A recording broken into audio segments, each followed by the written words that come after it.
Bonjour à tous. Encore une fois, nous voici réunis ensemble, en esprit du moins. Et puis, c'est un merveilleux temps d'être en mesure de passer un temps dans la parole de Dieu ensemble.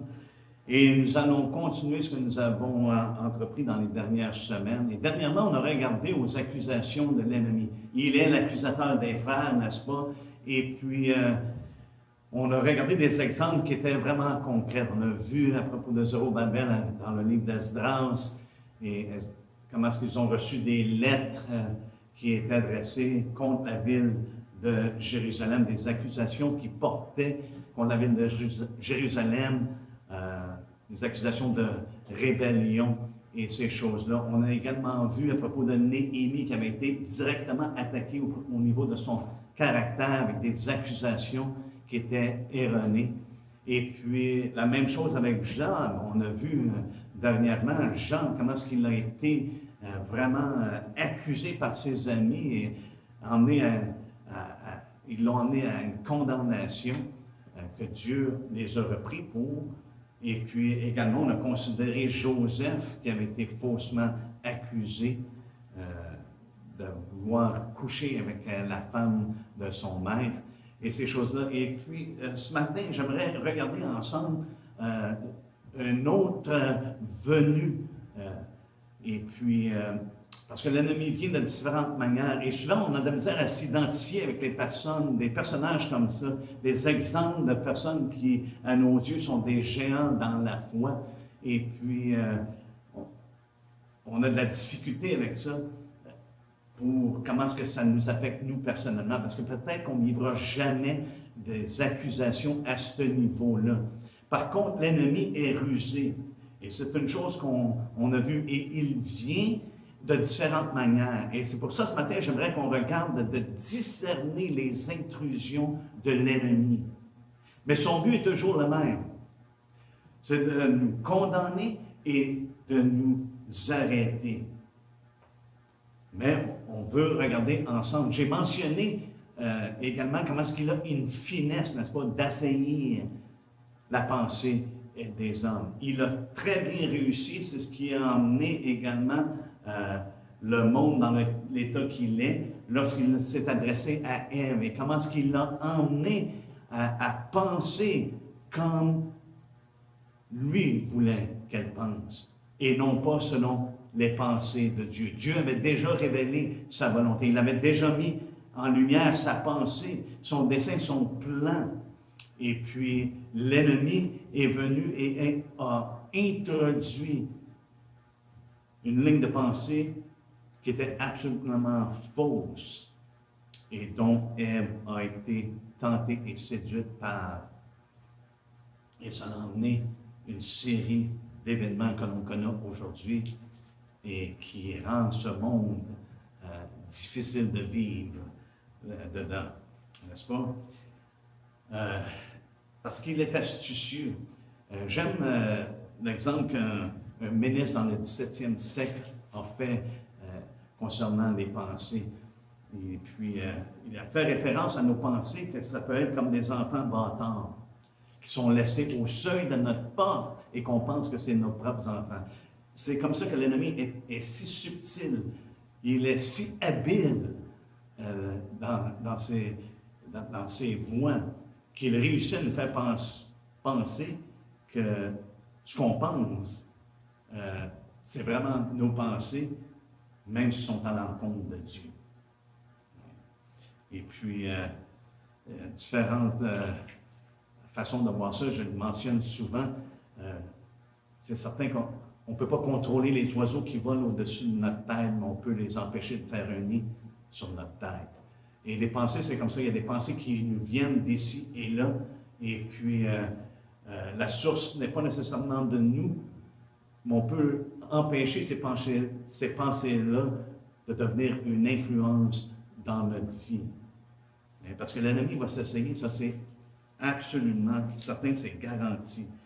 Et on voit que nous sommes exposés de jour en jour à un combat spirituel. Ce n'est pas un combat intellectuel. Je ne veux pas ici faire la promotion de la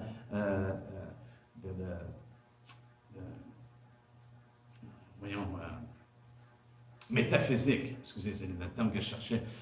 la métaphysique, parce que nos pensées contrôlent nos circonstances, contrôlent notre destin, contrôlent notre vie, et qu'on peut rendre notre vie ce que l'on veut par la puissance de nos pensées. Pas du tout.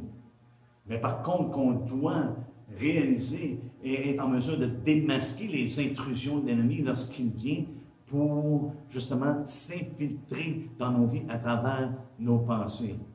Et on doit être en mesure, je crois, de discerner ça, de démasquer ça, pour être en mesure de tenir ferme, de résister ces choses-là. On voit dans les Écritures clairement qu'il y a deux lignes de pensée. C'est soit les pensées de Dieu ou les pensées des hommes. Et ces pensées-là sont influencées, ces deux influences qui sont très distinctes dans les Écritures. La pensée de Dieu nous est révélée dans sa parole par l'Esprit de Dieu. Nous savons que c'est inspiré. La parole de Dieu, elle est inspirée. Donc, ses pensées, ses projets, ses plans, ses desseins nous sont révélés par l'Esprit de Dieu dans sa parole. Et les pensées des hommes est véhiculée dans ce monde. Malgré qu'il peut y avoir beaucoup de variations dans la ligne de pensée, mais c'est toujours la même ligne de pensée. Autrement dit, ce que comme Paul nous dit, c'est le même train. Le train de ce monde, n'est-ce pas? Donc, la question qu'on doit se poser, quelle est la ligne de pensée qui nous influence? Quelle est la source de nos pensées? Est-ce que c'est une influence divine? On voit dans l'exemple qu'on a à travers Pierre, encore une fois, qui, après avoir fait confession que Jésus était le Christ, le Fils du Dieu vivant, qu'il a été repris pour avoir une pensée d'homme, pour avoir que ses pensées étaient la pensée des hommes et non pas les pensées de Dieu. Et ça, c'est un scandale aux yeux du Seigneur. C'est un scandale que, suite après avoir eu une révélation qui venait du Père, sa ligne de pensée maintenant, après que Jésus ait dit que c'est comme ça qu'il faut que les choses soient, il faut que le Fils de l'homme meure, il faut qu'il aille à la croix, il doit payer le prix. Il s'est opposé à la pensée de Dieu. Il venait juste de dire qu'il est le Christ, le Fils du Dieu vivant, et maintenant il s'oppose à la pensée de Dieu, il s'oppose au plan de Dieu, il s'oppose au projet de Dieu. Et c'est pour ça qu'on a besoin, pour nous, d'être en mesure de discerner les intrusions de l'ennemi. Jésus l'a repris en disant « Arrière de moi, Satan ». C'était une intrusion de l'ennemi qui a fait en sorte que Pierre, maintenant, a parlé de cette manière-là. C'était vraiment une pensée bâtarde, qu'on pourrait dire, qui a pris pour sa propre pensée pour penser « Wow, ben, Seigneur, non, ça ne sera pas comme ça ». Nous devons s'assurer de qu'est-ce qui est la source de nos pensées. Est-ce que c'est une influence divine, les pensées de Dieu? Et le Seigneur nous dit clairement, n'est-ce pas, que ses pensées sont beaucoup plus élevées que nos pensées. Il nous dit même, mes pensées ne sont pas vos pensées. On ne pense pas de la manière de Dieu. Et pourtant, Paul nous dit que nous avons la pensée du Seigneur. Donc, ce n'est pas nos pensées qui comptent. Mais on doit s'assurer que nous avons la pensée du Seigneur telle que la parole de Dieu nous dit. Et le contexte dans lequel Paul fait mention de ça, c'est ce que nous avons vu un peu mercredi soir passé, concernant que c'est l'Esprit qui nous révèle et qui nous enseigne les choses de Dieu. C'est l'Esprit de Dieu qui nous révèle et nous enseigne les pensées de Dieu, qui nous révèle ce qui est dans la parole, et il l'a mis là pour nous, afin que nous ayons la pensée de Dieu.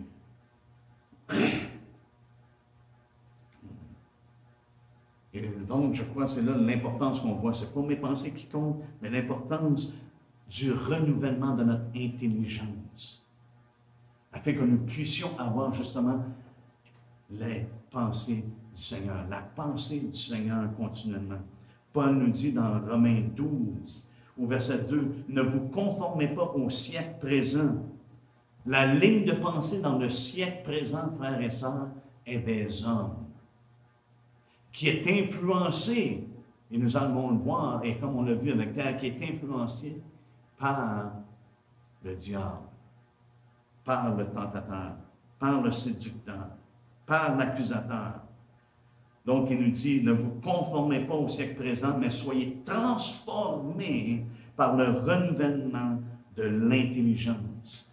Donc, notre intelligence a besoin d'être renouvelée continuellement. Renouvelée pour qu'en effet, nous ayons la pensée du Seigneur, qu'on sache qu'est-ce que Dieu pense, quel est le plan de Dieu, quel est le projet de Dieu, quels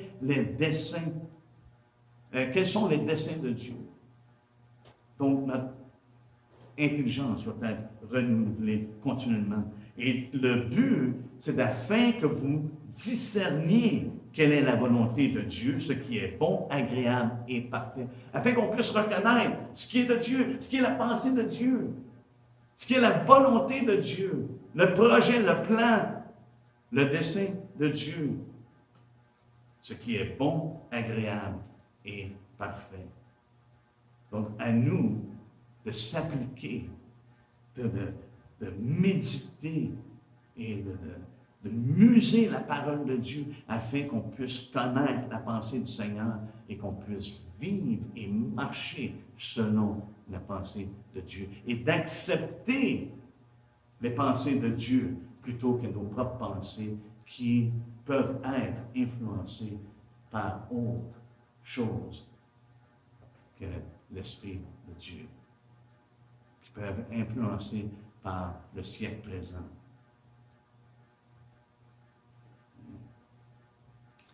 Et le siècle présent, frères et sœurs, c'est une influence qui est d'en bas, n'est-ce pas?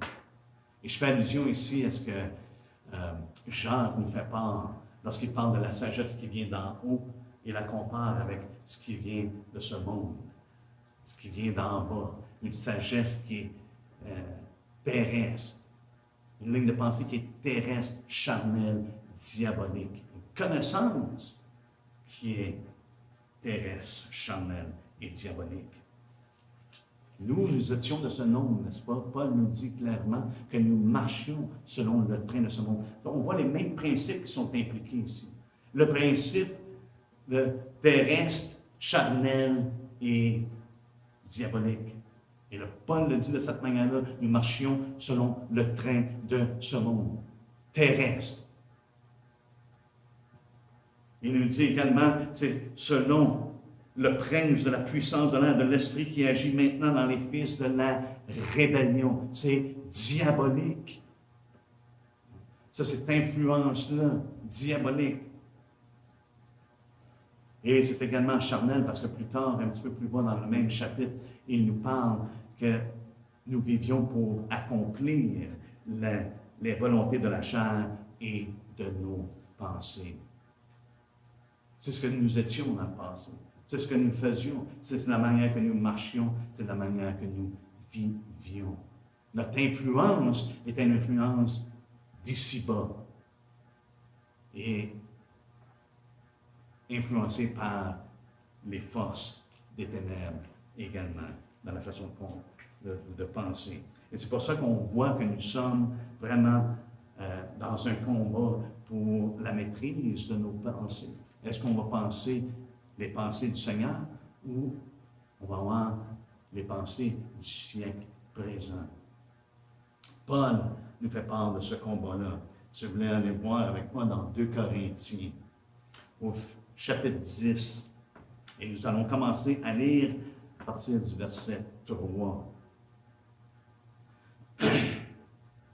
Ça nous dit, si nous marchons dans la chair, nous ne combattons pas selon la chair. C'est un combat spirituel et non pas intellectuel, frères et sœurs. C'est vraiment spirituel, ce n'est pas charnel. Si nous marchons dans la chair, nous ne combattons pas selon la chair, car les armes avec lesquelles nous combattons ne sont pas charnelles, mais elles sont puissantes par la vertu de Dieu pour renverser des forteresses. Ici, Paul utilise des termes militaires, de renverser des forteresses.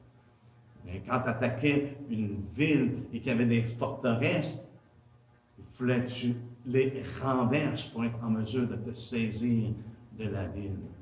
Et il y a des forteresses dont Paul fait allusion à des raisonnements qui ont besoin d'être renversés. Et ces forteresses-là font allusion, c'est toute chose sur laquelle une personne s'appuie. Les raisonnements, parce que tel un homme pense, tel il est. Comme un homme pense, c'est là-dessus qu'il s'appuie. C'est comme ça qu'il détermine ce qu'il va faire, comment est-ce qu'il va vivre sa vie, comment est-ce qu'il va entreprendre ou ce qu'il n'entreprendra pas, dépendant de comment est-ce qu'il pense. C'est soit qu'il va être actif ou qu'il va être passif. C'est soit que, il y a tout ça. La façon qu'un homme pense, c'est ce qu'il est. C'est de la façon qu'il est.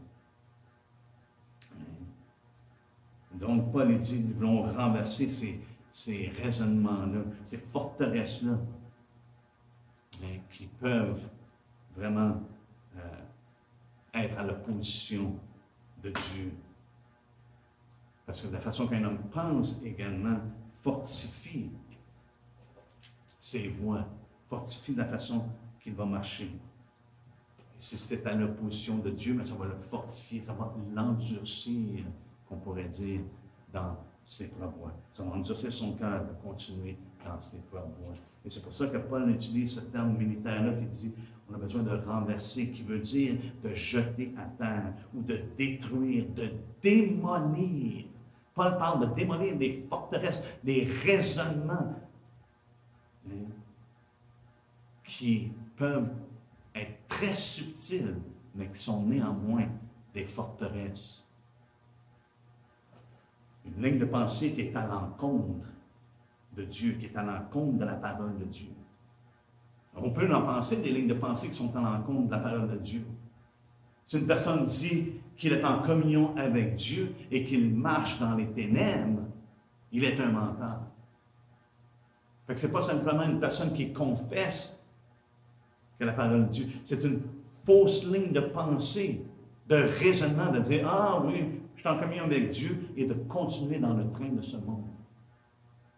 De continuer de vivre dans la chair. Lorsqu'une personne vit par la pensée de Dieu, vit par l'Esprit de Dieu, c'est la vie éternelle. Une personne qui vit selon la chair, c'est la mort. Donc, l'importance d'avoir la pensée de Dieu et de renverser, de jeter à terre tout ce qui oppose la pensée de Dieu. Et il dit également toute hauteur, de renverser non seulement les raisonnements, les forteresses, mais toute hauteur. Regardez ce qu'il dit au verset 5. Nous renversons les raisonnements et toute hauteur qui s'élève contre la connaissance de Dieu. Qui s'élève contre la connaissance de Dieu. Nous renversons ces raisonnements-là et toute hauteur. Et les hauteurs, c'est toute structure qui s'élève. Toute structure, que ce soit une structure intellectuelle, je pense que moi j'ai ma façon de voir les choses, une structure mentale, n'est-ce pas? Des structures spirituelles. Il y a bien des gens aujourd'hui qui se croient spirituels, qui pensent dans leur pensée qu'ils sont des personnes spirituelles et qui sont en relation avec l'univers, qui sont en relation avec un Dieu quelconque ou le Dieu de leur imagination, et c'est leur pensée qui devient suprême, ce qu'ils pensent. Paul dit on veut renverser toute structure qui s'élève, ou ce soit des structures religieuses. Il y a beaucoup de religions de nos jours. Il y a beaucoup de religions parmi le christianisme. Des personnes qui viennent continuellement à l'Église, qui se réunissent de semaine en semaine, pas en ce moment, mais qui ont l'habitude de se réunir et qui n'ont pas la pensée du Seigneur. Ce n'est pas les pensées de Dieu qui exercent une influence et un contrôle dans leur vie. Ils n'ont jamais renversé les raisonnements, les faux raisonnements et les hauteurs qui s'élèvent contre la connaissance de Dieu. Ils se nourrissent d'une ligne de pensée qui est même à l'opposé de Dieu. Les structures qui s'élèvent, ça peut être nos propres projets, ça peut être nos plans, nos dessins, des choses qui sont pas nécessairement le plan de Dieu parce qu'on n'a jamais consulté Dieu, on n'a jamais cherché son conseil, on n'a jamais cherché à discerner sa volonté, ce qui est bon, acceptable et parfait. Ces structures-là sont comme des barrières qui empêchent les gens d'être en mesure de recevoir la parole de Dieu, qui les empêchent de recevoir ses instructions, de recevoir sa pensée. C'est comme une muraille qui s'élève. Et c'est pour ça que Paul dit, nous voulons les renverser. On doit les jeter à terre et non pas les considérer. Ce n'est pas nos pensées qu'on a besoin de considérer, frères et sœurs. Ce n'est pas sur nos pensées qu'on doit mijoter et méditer, mais c'est sur la parole de Dieu. De la méditer jour et nuit. Et il y a une bénédiction pour l'homme qui médite sur la parole de Dieu. L'homme qui prend en considération les pensées de Dieu. On va simplement regarder au psaume 1, les 3-4 premiers versets nous parlent justement de cette bénédiction-là. Ça va nous empêcher d'aller s'asseoir sur la bande des moqueurs, ça va nous empêcher de marcher dans la voie du méchant, n'est-ce pas? Le diable veut garder les hommes en captivité et il le fait à travers la ligne de pensée. Il le fait à travers les pensées. Il introduit ses pensées comme il l'a fait avec Ève dans le jardin. Il a introduit sa pensée.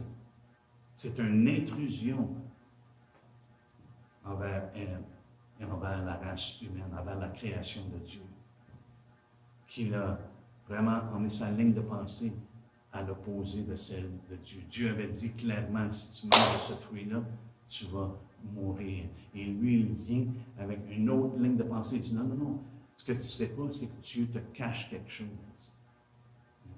Et tu vas avoir encore une plus grande pensée. C'est une pensée qui était centrée sur le moi et non pas sur Dieu. Fait qu'il veut empêcher les hommes, je pense, de revenir à leur bon sens. Parce qu'il s'empare d'eux afin de faire sa volonté. C'est de la façon qu'il le fait. Voyez-vous, le Fils prodigue, c'est lorsqu'il est rentré en lui-même. Lorsqu'il est rentré en lui-même, c'est là qu'on voit que la pensée de Dieu est venue en lui. La pensée de Dieu dit, j'ai péché contre le ciel, j'ai péché contre mon Père. Et là, il a réalisé son péché, sa faute et son besoin de retourner et de rectifier les choses. Il était prêt à être simplement un serviteur. Voyez-vous, à travers la séduction, l'ennemi essaie de nous faire dévier du chemin. La séduction, c'est puissant, et puis une personne peut penser que je fais la volonté de Dieu pendant qu'il est complètement à l'écart. Il est complètement détourné du droit chemin.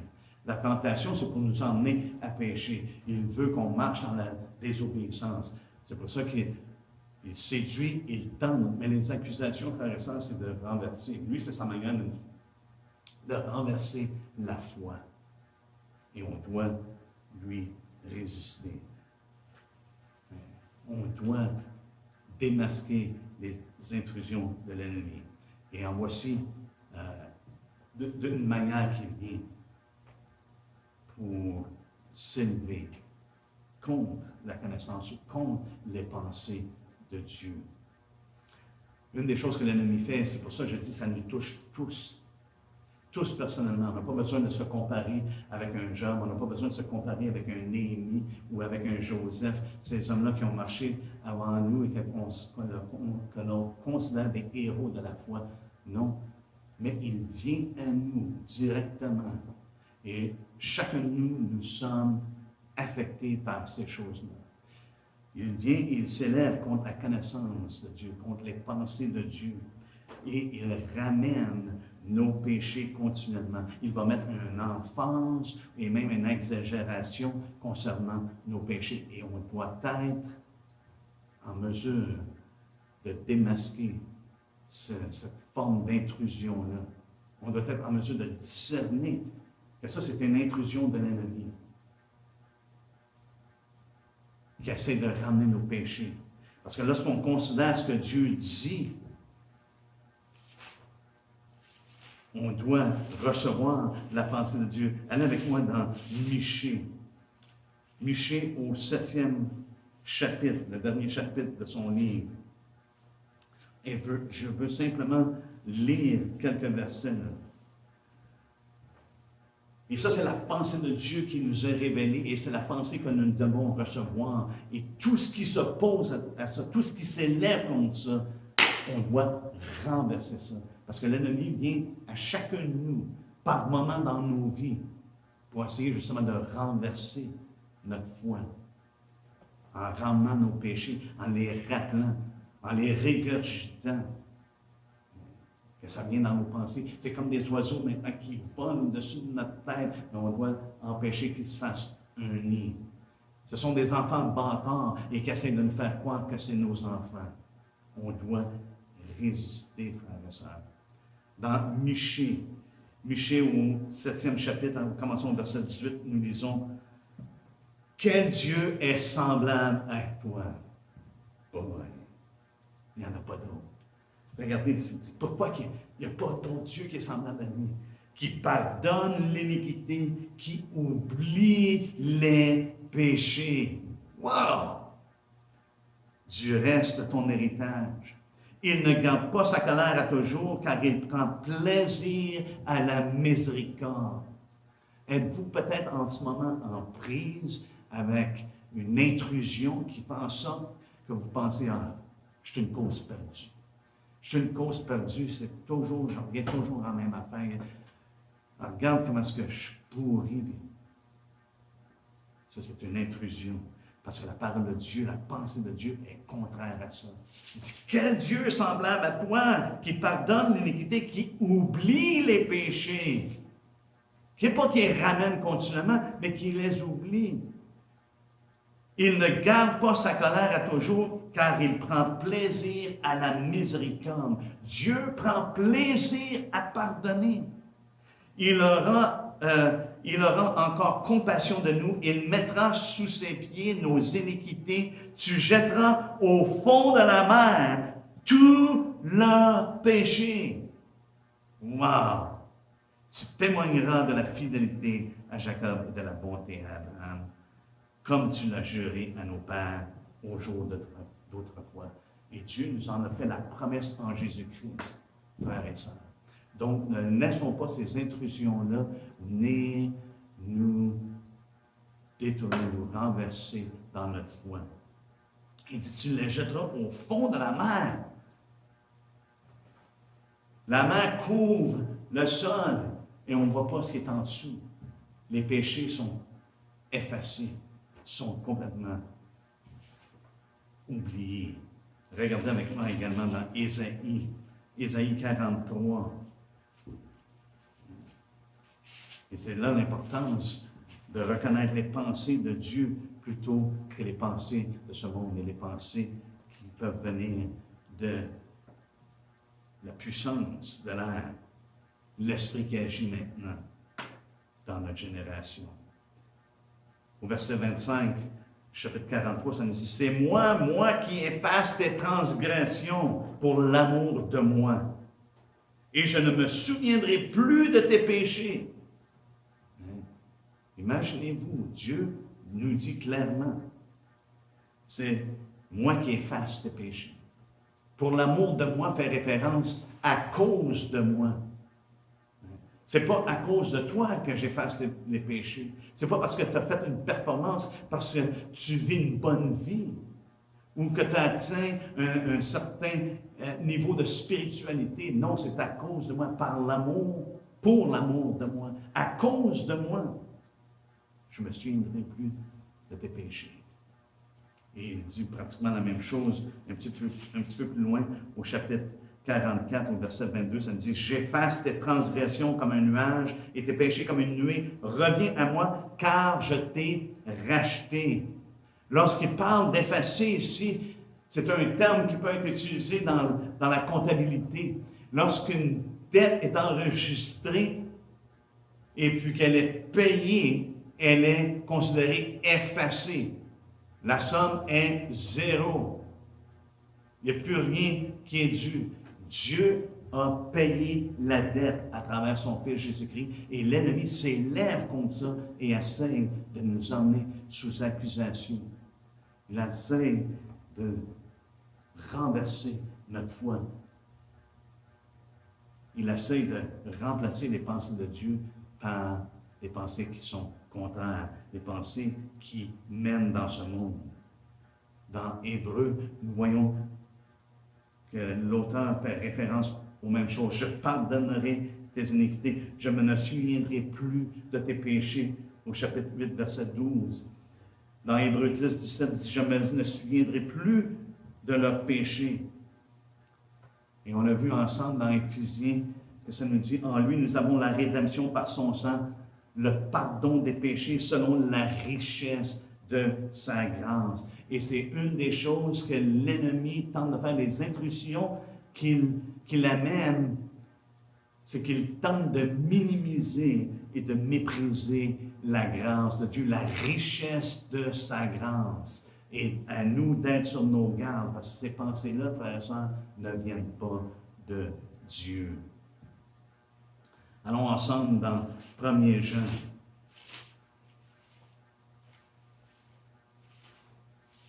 Il n'y a jamais rien que nous puissions faire pour essayer de mériter le pardon de Dieu. C'est son œuvre à lui, c'est l'œuvre qu'il a accomplie. Et c'est à nous de recevoir le plan, les pensées qu'il a révélées en ce qui concerne le salut des hommes, en ce qui concerne le pardon de nos péchés. Au chapitre 2 de 1er Jean, au verset 1, ça nous dit, « Mes petits enfants, je vous écris ces choses afin que vous ne péchiez point. Et si quelqu'un a péché, nous avons un avocat auprès du Père, Jésus-Christ le juste. Il est lui-même une victime expiatoire pour nos péchés, et non seulement pour les nôtres, mais aussi pour ceux du monde entier. » Jésus est la victime expiatoire. Il est notre avocat. C'est lui qui prend notre défense. Ça, c'est les pensées qu'on devrait avoir, frères et sœurs. Jésus est mon avocat. C'est lui qui a payé le prix. C'est lui qui nous a rachetés. Il est notre Rédempteur. Il est notre Sauveur. Et s'il y a quelque chose qui vient à l'encontre de ça, frères et sœurs, on doit rejeter, on doit renverser ces pensées-là. Regardez ce qu'il dit au verset 12 du même chapitre. « Je vous écris, petits enfants, parce que vos péchés vous sont pardonnés à cause de son nom. » C'est exactement ce qu'Ésaïe fait référence lorsqu'il dit « pour l'amour de moi ». À cause de moi, à cause de son nom. Ça nous dit que nos péchés sont pardonnés. Ce n'est pas à cause de ma performance. Ce n'est pas parce que j'ai atteint une certaine spiritualité, mais c'est à cause de son nom. Et ça va toujours être la cause pour laquelle je reçois le pardon de Dieu. Et l'ennemi essaie de ramener nos péchés, de nous accuser de cette manière-là. C'est des intrusions que nous devons discerner et être en mesure de résister. Et non seulement de résister, mais de jeter à terre, de renverser ces choses-là, afin qu'ils ne réussissent pas, lui, à renverser notre foi et de nous arrêter dans notre marche avec le Seigneur. Savez-vous, sa tactique, c'est de nous faire croire que notre péché excède la miséricorde de Dieu. Il haït la grâce de l'alliance que Dieu a fait avec nous. Parce qu'il sait très bien que là où le péché a abondé, la grâce a surabondé. Et c'est à cause de son nom que nous sommes pardonnés. Donc, renversons toute ligne de pensée, toute pensée qui s'oppose à ce que Dieu nous a révélé, qui s'oppose à la pensée de Dieu. J'aimerais en terminant juste mentionner un exemple qui est très concret à propos de David. On voit que David, le péché a abondé. David était un homme juste, mais il a abondé dans le péché lorsqu'on considère que le complot de meurtre qu'il a planifié. C'est un meurtre prémédité, réellement. Hein? Il a essayé de camoufler son péché. Et puis, on sait parce qu'il a commis adultère. Et ça l'a emmené à une série de péchés. Le péché a abondé. Mais on voit ici l'exemple que la grâce a surabondé. Dieu a envoyé, par amour, il a envoyé Nathan à David, qui l'a confronté. Mais on voit, si vous voulez lire dans 2 Samuel, au chapitre 12, c'est là qu'on lit concernant ce qui s'est passé. Et Nathan est envoyé de la part de Dieu pour confronter David. Mais ce qu'on réalise en lisant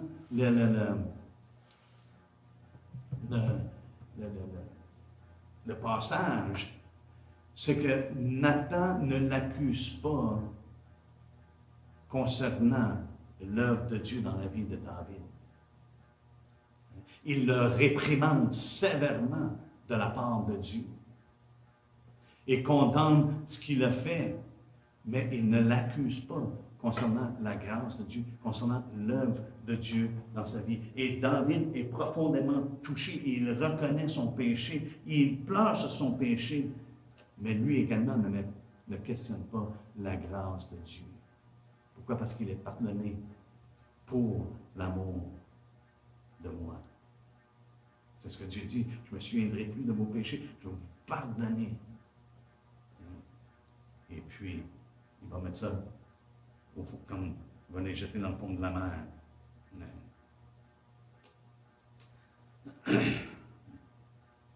David, on voit l'exemple dans le psaume 51, comment est-ce qu'il a crié à Dieu, mais il ne questionne pas la grâce de Dieu.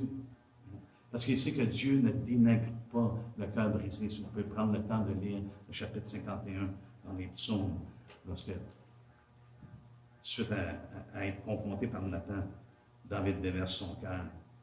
Il était conscient de la grande miséricorde de Dieu. On le voit à travers les Écritures. Même il y a un psaume, le psaume 136, n'est-ce pas, qui est pratiquement consacré à la miséricorde de Dieu. C'est un psaume à réponse.